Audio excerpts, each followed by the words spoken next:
Patriot star Stefon Diggs is now on trial, and his personal chef took the stand today, accusing him of attacking her.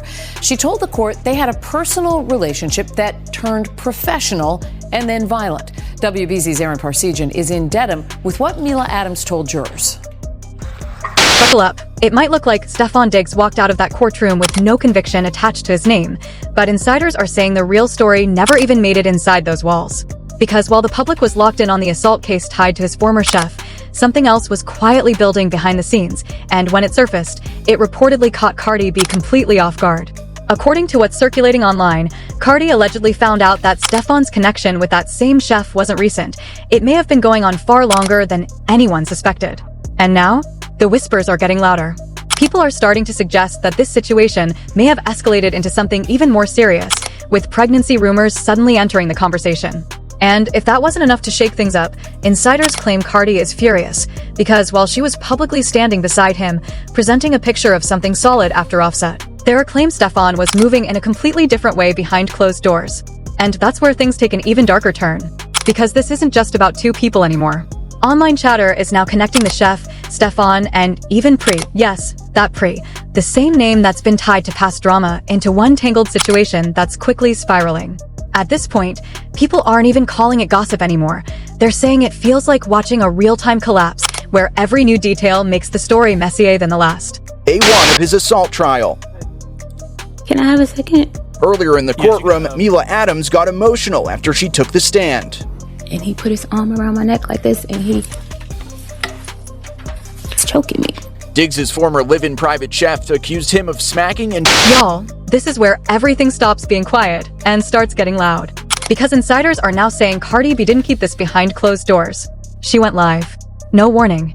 No filter. Just energy. And the moment that IG Live started, people knew something was off. Her tone? Different. Her face? Tense. Like she had just seen something she couldn't unsee. Because according to what's circulating, this wasn't just about rumors anymore.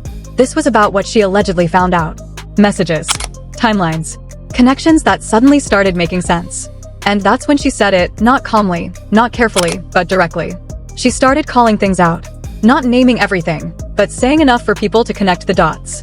And at the center of it all? Stefon Diggs. Because insiders claim Cardi wasn't just reacting to gossip. Cause you will fucking talk to a nigga and a motherfucker will play in your fucking face, over and over and over and over and over again. And she'll be like, watch what I'm about to do. Watch what I'm about to say. And it's so fucking sad that a nigga like to, really like to play games with me when I'm at my most vulnerable time, when I'm not the most confident. He likes to play games with me because he knows I'm not an easy girl. Now here's the part that didn't really shock the internet, but still hit different. Because if there's one thing people have attached to Stefon Diggs' name over the years, it's that commitment has never exactly been consistent. Rumors, late-night stories, women stepping forward with their own versions of events. None of that felt new. But this felt like something else entirely. Because what's being said now isn't just about a hidden connection behind Cardi B's back, it's about proximity, about access. Insiders and online chatter are claiming that the same former chef wasn't kept at a distance from the situation. She may have been placed right inside it. Close enough to move freely, close enough to blend in, close enough not to raise questions. And that's the detail that's making people pause. Because according to what's circulating, she wasn't somewhere far removed from the spotlight. She was allegedly around Cardi, regularly. In the same spaces, behind the scenes, even assisting with styling, outfit coordination, being part of the environment. All while something completely different may have been unfolding underneath it all. Think about that for a second. Standing next to someone, laughing with them, trusting them enough to let them into your space, while an entirely separate reality is moving quietly behind your back. And that's why people online are saying Cardi B's reaction doesn't feel random anymore. Because if even part of this lines up, this isn't just cheating. This feels like exposure. The kind that doesn't stay private, the kind that plays out in front of everyone. And now the conversation has shifted. Because it's no longer just, did something happen? It's, how long was it happening, right in front of her, without her ever seeing the full picture? How would you characterize your relationship with Mr. Diggs? I would say it's complicated.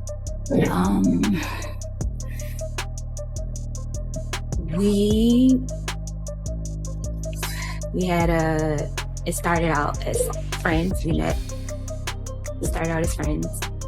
Now that is where everything allegedly shifts from messy to something far more calculated. Because the moment that lawsuit surfaced, Cardi B didn't hesitate. She went all in. Online, publicly, loud. Insiders say she moved straight into defense mode for Stefon Diggs, speaking like she was completely convinced the accusations didn't hold weight. And people noticed immediately just how hard she was standing beside him. At one point, she even shared alleged messages from the former chef herself, messages that seemed to blur the narrative, apologies, hesitation, claims that certain details had been twisted or overstated. And Cardi leaned into that, responding directly, pushing back publicly, making it clear the woman had never once brought up anything physical during their private conversations.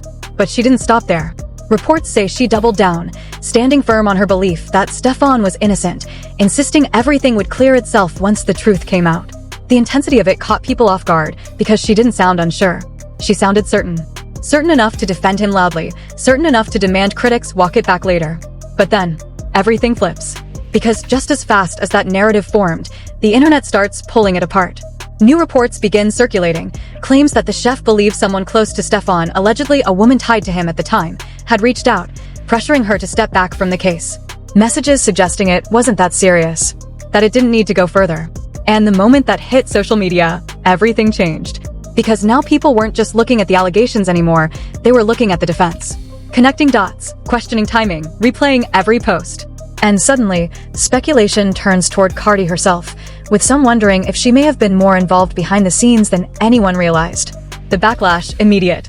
Comment sections flooded, accusations flying, people questioning whether she had been defending someone who, according to the rumors, didn't deserve that level of loyalty at all. And even though those posts eventually disappeared, the impact didn't. Because now the conversation had shifted. It wasn't just about what Stefon was accused of anymore, it was about how strongly Cardi stood by him, right before everything allegedly spiraled into something even more complicated. And in the eyes of social media, that made it hit even harder. But somehow, it still doesn't end there. Because just when it feels like the situation couldn't get more layered, another name gets pulled into it. Pri. Yeah, that Pri.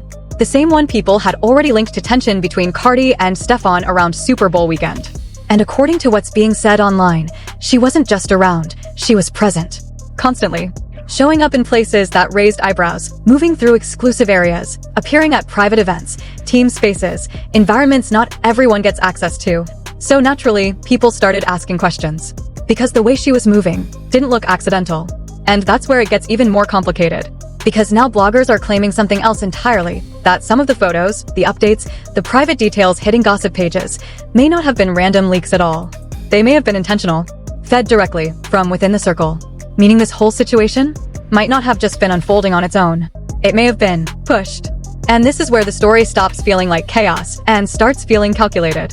Because once multiple narratives begin overlapping, the focus shifts from what happened to how it was managed. It looks like insiders are now pointing towards something more organized, something that didn't just unfold, but was maintained. Think about it. Different people, different roles. Same central figure, Stefon Diggs. And every timeline somehow connects back to him. That's not random. That's structure. Now zoom into the tension that's building behind the scenes. Because insiders say once the allegations about messages and leaks surfaced, everything changed tone. What was once quiet became reactive. Not public, not loud, but controlled reactions. Subtle moves, distance, shifts in access.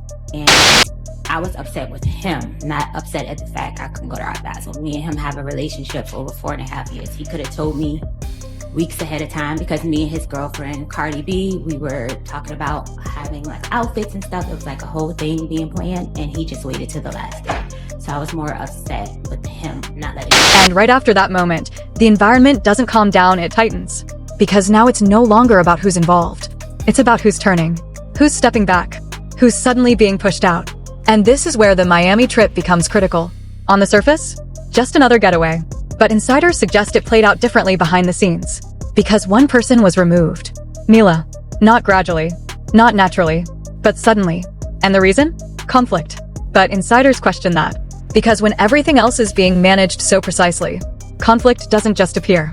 It's triggered. Or redirected. And that raises a bigger question. Was this about resolving tension? Or controlling the narrative? Because at the same time, public appearances didn't slow down. They sharpened. Moments with Cardi B looked intentional, timed, clean, almost like they were meant to anchor a certain image. But here's where it fractures again. Because insiders say within the same window, the private circle didn't disappear. It rotated. Different faces. Same energy. Same access. And that's when this starts feeling less like relationships and more like positioning. Because right after that segment, everything escalates again. Now reactions aren't subtle anymore.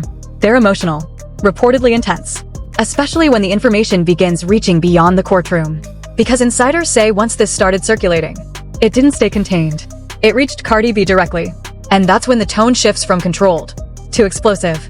Not confirmed statements, not official responses, but reactions, questions, energy changing. Because if what's being described is accurate, then the public image and the private reality were never aligned. And that realization? That's what triggers everything. Now think about the pattern forming. A hidden relationship narrative, multiple connected individuals, sudden removal from environments, public appearances, reinforcing a different story. Individually, these are incidents. But together, they form a system. And insiders are starting to treat it that way. Because once behavior starts repeating, it's no longer accidental.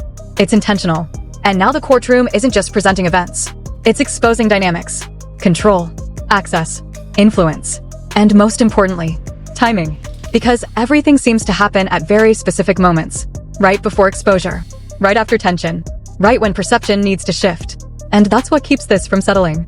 Because every answer seems to unlock another layer, another name, another connection, another possibility. So now the question isn't just, what really happened? It's, how much of this was hidden on purpose? And more importantly, who else is still inside the structure that hasn't been revealed yet? Because if this is only what's coming out on day 1 and 2, then whatever's still buried might be even bigger. And this is where everything stops being a pattern and starts becoming pressure. Because once multiple layers are exposed, the system doesn't just shake, it reacts. It looks like insiders are now focusing on what happens after exposure, not just what came before it. And that's where things get uncomfortable. Because according to what's being discussed, once the narrative started slipping out of control, the energy shifted again. Not quiet anymore, not controlled, reactive, unstable, and centered once again around Stefon Diggs. Because when multiple connections begin collapsing at the same time, there's no clean way to contain it. Only damage control. And insiders suggest that's exactly what started happening.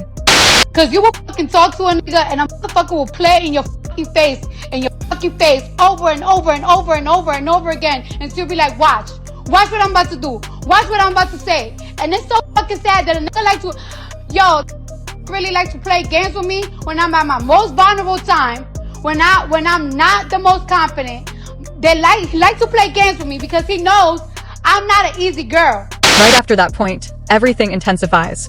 Because now it's not just about who is involved. It's about who's speaking, who's stepping forward, who's no longer staying silent. And that changes everything. Because once voices start aligning, patterns turn into narratives. And narratives turn into pressure. Now here's where it escalates again. Because insiders say the courtroom isn't the only place where things are unfolding. There's movement outside, conversations, reactions, energy building in real time. And at the center of it, Cardi B. Because once this reaches her level, it doesn't stay quiet. It amplifies. Not necessarily through statements, but through presence, through shifts, through responses that don't need words. And insiders are watching that closely. Because if her reaction aligns with what's being suggested, then the entire situation flips. From speculation to confirmation energy. And that's where the narrative becomes volatile. Because now you're not just dealing with overlapping timelines. You're dealing with emotional fallout, public perception, and a story that refuses to stay contained. And right after that segment, the tension peaks. Because now everything that was once separate starts merging. The relationships, the allegations, the timelines, the reactions, all colliding at once. And insiders say this is the moment where the case stops being about individual claims and starts representing something bigger. A dynamic, a system, a structure that may have been operating longer than anyone expected. Because when the same patterns repeat across different people, it forces one question. Was this ever random? Or was it always designed this way? And that's the part that keeps this story from settling. Because every time it looks like it's reaching a conclusion, another layer appears, another connection surfaces, another angle opens, and suddenly, you're not at the end. You're deeper inside it. Now consider this. If even a portion of what's being described holds weight, then what's already public might only be a fraction of what actually exists. And insiders are hinting at that, carefully, indirectly, but consistently, because no one is closing the loop. No one is saying it's over. Instead, they're watching, waiting for the next reveal. And that's what makes this different. Because most cases slow down after exposure. This one, it's accelerating. Every detail adding pressure. Every name adding weight. Every reaction pushing it further into the spotlight. And now the biggest question isn't just about Stefon Diggs anymore. It's about everyone connected to him. Because if this structure is real, then anyone inside it becomes part of the story. And that means this isn't ending anytime soon. Because once something like this reaches public level, it doesn't disappear. It evolves. And whatever comes next might be the part no one is ready for. And just when it feels like everything has already come out, insiders say this is exactly where the real story begins. Because what's been revealed so far, that might only be the surface. Clips are still being reviewed. Timelines are still being questioned. And according to what's circulating, there are still gaps that haven't been explained. And those gaps? They're getting attention. Fast. Because once a case reaches this level of exposure, it doesn't slow down, it multiplies. More eyes. More theories. More pressure building from every direction. And here's the part that keeps everyone locked in. No one has fully denied it. No one has fully explained it. And that silence? It's doing more damage than any statement could. Because insiders say when narratives stay open like this, they don't fade. They evolve. Now think about what happens next. More names could surface. More connections could be pulled into focus. And if even one new piece of information drops, this entire situation could flip again. Completely. Because right now, we're in that moment. The moment before everything either clears up or completely unravels. And the biggest question still hanging over everything is, who's going to speak first? Who's going to break the silence? And when they do, what exactly are they going to confirm? Because if what's already out is this intense, then what's still hidden? That might be the part no one is ready for. So now it's your turn. Do you think this is just speculation reaching its peak? Or is this the beginning of something much bigger? Drop your thoughts below, because this story isn't finished. It's unfolding in real time.